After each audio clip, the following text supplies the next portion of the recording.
Watch this. Boom. See this? Now, what happens if they don't catch this kid and he lands on his neck or his head? Yes. Right. There's a future CEO right there. Yeah, on his head. Well, now, sorry about the light here. See that? That bouncer threw that kid off. See that? So what you've got is, do it again.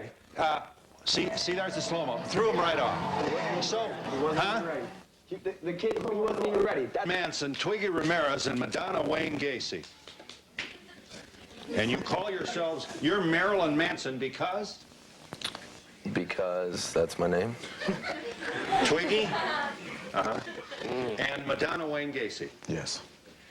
You're not going to help us understand the... Oh, you want to understand where the name came Yeah. from? I've always watched talk shows. I haven't got to watch yours very often, though. I watch more of the trashier ones, but I found that Marilyn Monroe and Charles Manson, about 5 years ago, when I thought of this, were the two most memorable people from the 60s. And I thought it was interesting that things like talk shows put them on the same kind of celebrity status. And I thought that dichotomy of positive and negative, putting those two names together, represented what I had to say and what I was about. You wanted to add? Well, first of all, I want to say how sorry I am for the parents. And second of all, to the young people, I think it's probably a wonderful way to feel involved and to be part of something. And dancing is a wonderful way to get out your frustration. The only problem I have is the hurting. I'm sure that there's a much better way to get out your energy than hurting other people. You don't go out.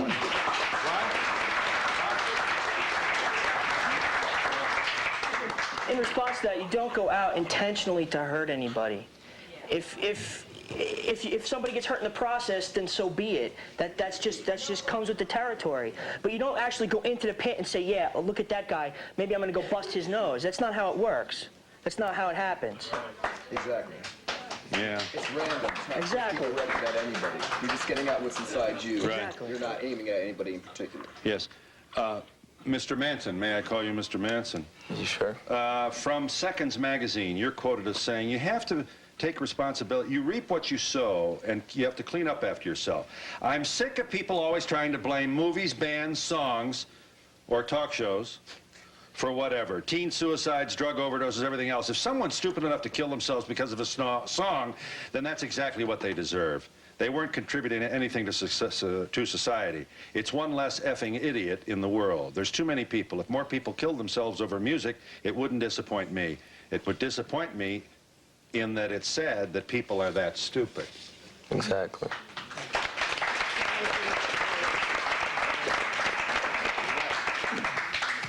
I want to know why it is that all of you seem to have satanic signs all over you, and what is it that does this music cause you to do what you do? Is that directed at us or the parents? That's funny. Twiggy. That's your little Does the tape music recorder? cause us to do what we do? We cause the music to do what it does, I think. Yeah. I think that moshing is a sign of what Christians would call the apocalypse. Great gnashing of teeth. It's, you know, the culture is just getting more and more destructive, and I think, this is just a sign of the times. Yeah. And I didn't invent it, you know? No, you didn't. In fact, you look a little like Alice Cooper. Hi. Would any of the moshers know how many deaths have occurred? Well, the Mitchells are only too painfully aware of one. They don't know of any other. This is the first I've ever heard of, and one at Woodstock. Well, but we have a broken back over here. Woodstock, too, featured moshing, didn't it? Absolutely. That was the biggest pit in the world, and it was great. There's also a difference between the moshing, I think, which isn't as violent as stage diving. I think stage diving tends to be ignorant. If you're going to jump off a stage, you can only expect to get hurt. We try and discourage people from even coming on the stage, because that's my place of business. If you come where I'm doing my business, then you should plan on doing business, or you're going to get hurt.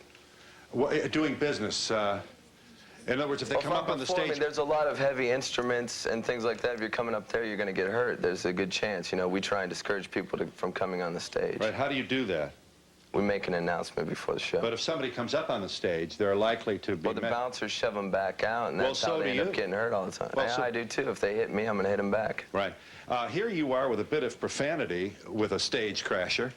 Watch this. Marilyn Manson, the performer, encounters a citizen from the audience and says what? You keep coming up here, you're gonna get beaten or raped.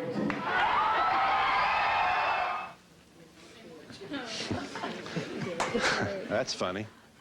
Look, Man. Thanks, Twiggy. these are all my generation, and I know everyone says moshing is violent, and I don't mosh, but I've been to places where there's moshing. Nobody forces you into a mosh pit. Exactly. You know, if you don't want to go, you don't have to. And these people have formed a trust between them that can't be formed in other places. You can't tell me that putting a bunch of males in the middle of a dance floor going like this isn't asking for it. No, because I've been to mosh places, and I don't have to go into the pit if I don't want to. Nobody drags me in there. If you want to go to the club or the show, there's clubs on Long Island. This is Club Smashlight you can go to. You can hang out, have a good time. You don't have to get involved. If you want to get involved, you know what to expect when you get out there. If you have any fear of getting hurt, you wouldn't go out there in the first place. But you're not there to get hurt. You're there to have a good time. It also depends on what band you're going to see. If you go to see bands like some of the local bands like Hermaphrodite or Marble or some of the big bands where there's a lot of moshing, you know it's going to be there. So if you don't go and see those bands if that's not what you're into. Yeah, what's to prevent some yahoo from bringing a shiv into this crowd? 9 times out of 10 when you walk into the club, they pin. frisk you. Huh? No, They frisk you? at the door of clubs, like They my got club, we metal have metal detectors. detectors. You have metal detectors. How are you going to get through that? Well, they take a wand to it. If it's like the collar or something like that, they'll know it's that, but they'll check jackets They and make stuff. you pull out your pockets if they feel your keys in there or anything that you have to pull it out, show them what it is. Right. People aren't bringing in knives. And we shouldn't be off-put by your look. Do you want us to, I suppose, black lipstick? No. You know, this is not what your father dreamed for you at this age. Yeah, but my parents don't mind. They're very liberal on it. They're not like, And you are drug-free, and Yes, you're not I am. stealing anybody's hubcaps Nope. or anything else? You're Nope. not I promiscuous? have a legitimate job. I work at a club. I work at a record store. And this is what you enjoy doing? Yes. And you can take care of yourself? Exactly. Don't you have a little empathy, however, for the Mitchells and also for the parents of these young? We're talking 17, 16, and 16 here. You're not concerned about this? I feel horrible about it. I feel absolutely. horrible. We heard about that the night it happened. Everybody heard about it. and it Mr. was Mitchell a wanted to tragedy. say, sir. I don't have a problem with the bands or the music unless they encourage it, and I don't know if they do or not. The fact that Chris went on a stage and jumped off doesn't make much sense to me sometimes either. But if it's going to be, you know, I think the club owners or venue that's doing this could stop that in some way or other. The band don't want the kids on the stage, then the kids shouldn't go on the stage.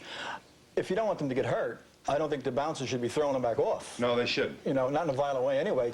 Stopping them from coming up is one thing. Okay. But this is, to me, is as close to shouting fire in a crowded theater as you can get. Yeah. I think the stage is set here. The fuse is lit. And all you need are a couple of elbows, a couple of punches, more people get involved, and pretty soon everybody's at the door crushing everybody else. Yeah. I don't have to give you the speech about the tragedies that have developed at, for example, at rock concerts. Yeah. When they showed me the films of this and they said it was called dancing, I said when I was a kid it was called inciting to riot. Yeah. You know? Yeah. And it was a whole different ballgame. Yes. Well, never, you know. You gotta understand something. What do I have to You understand? gotta understand Yeah, something. You know, it's not just bands like Marilyn Manson. These guys are great. They're a great band. I saw them open for 9 Inch Nails, and they were phenomenal. But it happens at rap concerts. It happened. We slam dance to the country band at Woodstock. I mean, come on, it happens everywhere. Our purpose of being here is to let these kids know and the parents know that they can. The ultimate is death, and that's what we suffered. I have no problem with the music if that's what they want to listen to. Every generation is going to have their music. Right. All right. And you know, I remember when they yelled at our music when we were kids. And we yelled I know. I think it's unfortunate that parents don't know what their kids are doing. You know. That disappoints me. I think parents should know what their kids are doing. I think parents should raise their kids better as someone like Marilyn Manson's going to. Sure. I have to just observe, Mr. Mitchell, as you sit next to Marilyn Manson, nowhere is the generation gap more visible than it is right here. This is not to pass judgment in any way, but it is rather to say, you know, our grandparents had Helen Kane, you know, oop, oopy, doop, and everybody thought the world was going to hell because she was... never has it been quite this pronounced. I mean, really, this is, nor has a culture, especially a culture of young people, appeared to be so transfixed with death and darkness and evil and, do I speak the truth, Marilyn? Everyone's so afraid of death, I think, that they want to get closer to it by fascinating over things like serial killers and horror movies and car crashes. And that fear of that danger at these concerts and these mosh pits, I think people get a sexual thrill from it. I think that excites people. So there's erotica then is a part of moshing? Well, maybe it's not erotic, but there's a term called eustress, and it's people's euphoric feeling over their stress. Yes. I think people thrive off of that. It's like amusement park, right at your own risk. You know that the concerts, there's a hint of danger, and people like that hint of danger. Living dangerously. This audience wants to talk about that with you, and also we'll revisit moshing on the floor with all those bodies bumping into each other. Yes, it was once called slam dancing. Now we have the more euphemistic title, moshing. We'll be back in a moment.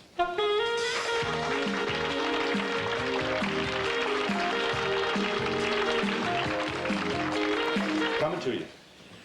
We have not yet met Paul Wertheimer. Mr. Wertheimer is a security consultant. We got to have a consultant now for security. You actually bring your own expertise, for example, to concerts and making sure kids don't get killed at the door. Did you, and your work is provoked by all the deaths at concerts, isn't that so? I study rock concert safety from the viewpoint of the fans. Have you ever been on site when a violent eruption took place? Well, I've spent 2.5 years moshing, and I was at the Who concert in '79 after the deaths of 11 fans. This is Cincinnati? Yeah, Cincinnati, Ohio. Uh-huh. Well, I'm going to ask you what you think is going to happen is, let's take one more look. Here is stage diving. This is moshing. We've already met the Mitchells, whose son was thrown off a stage by a security person. And now, watch this. How safe is that? And incidentally, what happens to the net? Watch this dude here. Now watch, he gets punched. He gets punched at the end of this. Watch this. Bam! Right there. Is this going to last, Mr. Wertheimer? Well, I think it's going to continue for a while, certainly. And I don't think the problem is the moshing itself in general. It certainly isn't the fan. It's the people who create the environment and don't look out for the safety of the people who do mosh. There's the problem. Really? See, I don't know how in the world you can possibly monitor the behavior of 100 people bumping into each other. Especially, do you know what I mean? I mean, I think the event itself is, I guess I'm sounding older than time. How about 1,000 people at a club like Roseland? I was there one night waiting for my daughter to come out, and there had to be hundreds, not 100, but hundreds and hundreds of people coming out. And I want to say also this, one other thing about bodyguards. While I was waiting there, some kid was trying to get in, and he didn't have a ticket, and a bodyguard came out, or a bouncer, I'm sorry, and he was very, very aggressive with this kid, overly aggressive, and almost hurt him right in front of me. Yeah. You wanted to say? Well, let me tell you what they can do if you want me to. Please. First of all, they can pad the floor. They can retrain the security. They can pad the bars. And they can have first aid and water available for fans who mosh. There's a lot that can be done. Mm-hmm. But I have some problems with a guy who is a security guard under the circumstances in the first place. I'm wondering if we don't have a guy who eats nails for breakfast and looks for an opportunity to show he's got hair on his chest. Hey. And more than that, he's usually older, and he sees these kind of, you know, they're subhuman teenagers who are bouncing around, and there's a disdain. There's an attitude that creeps in, and pretty soon this guy is roughing up your youngest daughter. Absolutely. This is what terrifies me. No question about it. I've been attacked by security myself, and it's one of the things that fans suffer the most is how they're treated by security who don't relate to the music and don't relate to them. You're a security guard? Yes, I am. You are. Will you understand for us? Well, we're talking about you. Yeah, I work over the Nassau Coliseum. Yeah. And I'm a guard. Yeah. And how old are you? I'm 24 years old. 24. I can, like, relate to them. Yeah. That's why. But don't you grab some people enough? I sure do. You know, if they're getting out of line, you know, How do you know who's out of line in there? I mean, can you go in and spot me and pull me out of there? Sure can. You can tell if I'm elbowing? You're 350 pounds and you're elbowing a girl like 16 or 17 years old like that. There's a problem there. I would say so. Yeah.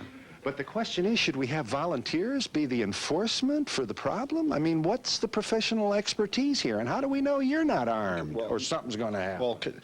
Well, they should have certified guards. First of all, that's what they should have. In the Nassau Coliseum, they have, like he was saying, padded area for the body surface. Right. And there's a big gap, and there's no stage dive in there. Can you and I can agree that we can get some real Yahoo in the... Of course you can, yeah. In the guard situation. In the guard contingent. Well, not at the Coliseum, you can't. Guys looking to bust some head. When I broke my leg at the Coliseum, you know what the security guard told me? I was limping out of the Coliseum, hopping on one leg with a broken leg. He told me, oh, medical's upstairs.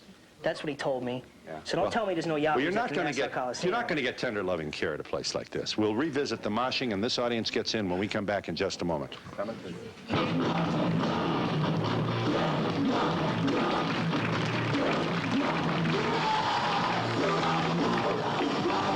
The gentleman with the White Sox cap, in a small club where you just want to hear the music, does the audience police itself? Absolutely. Absolutely. Clubs like the Smashlight, which we were talking, I believe you're the owner of the Smashlight. There's no bouncers there. The club polices itself. Yeah. I'd like to know what the job description is of the bouncers, because like when I went to clubs, the bouncers protected the people, not throw them off the stage. So what does the bouncer do out there? He weeds out the troublemakers, however they may be identified. Yes. This all just seems so self-centered. There must be a more constructive way to get rid of anger. Well, we live in a country where parents raise their kids to grow up feeling guilty and ashamed for not being like them with Christian morality. And these kids need a way to react against it. You're going to have a bunch of angry kids. Well, when you do go out to a club, that you just got to watch yourself whatever you do. Yes, you just can't expect to go out there and just dance and don't get touched and non-violent, because that's what it is. It's the I don't see how... If you get the music inside your soul, anything gonna happen.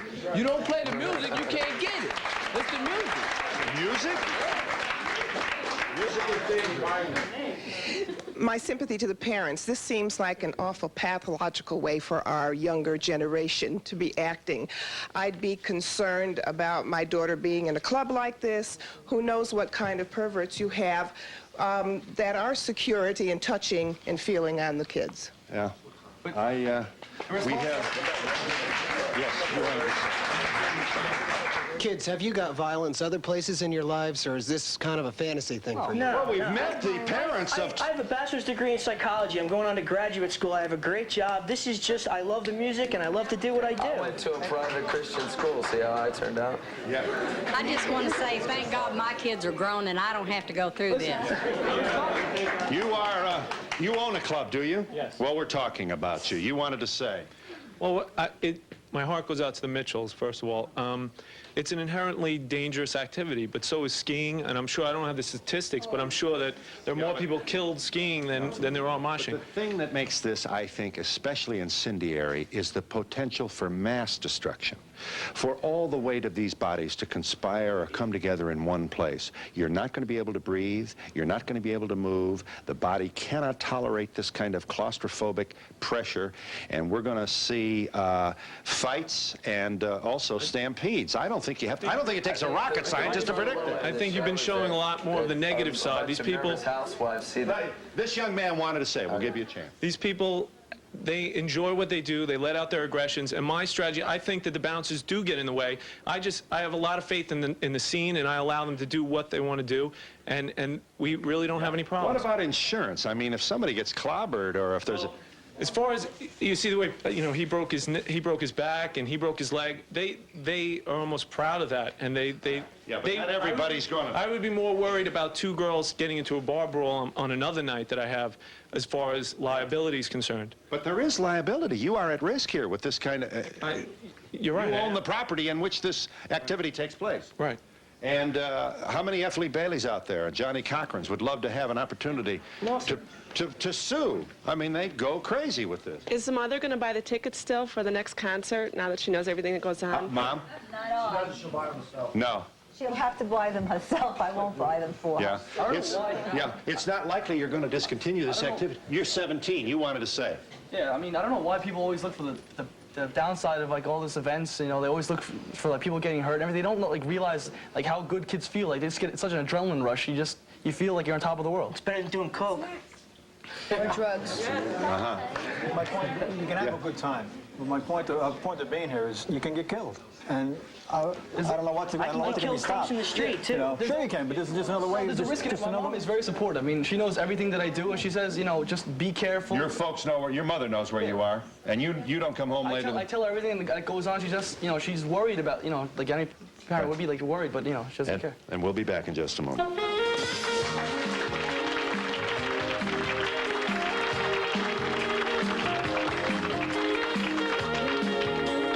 Miracle Baby. Next, Donahue. Yes, there are lawsuits being prepared on this issue. In fact, you represent the Mitchells, who lost their son, 18-year-old Christopher, 2 months ago. And you'll essentially sue and say what? We're going to say that the club did not provide the proper supervision. We're going to look into other aspects of it. We're still investigating. We don't know exactly what we're going to do.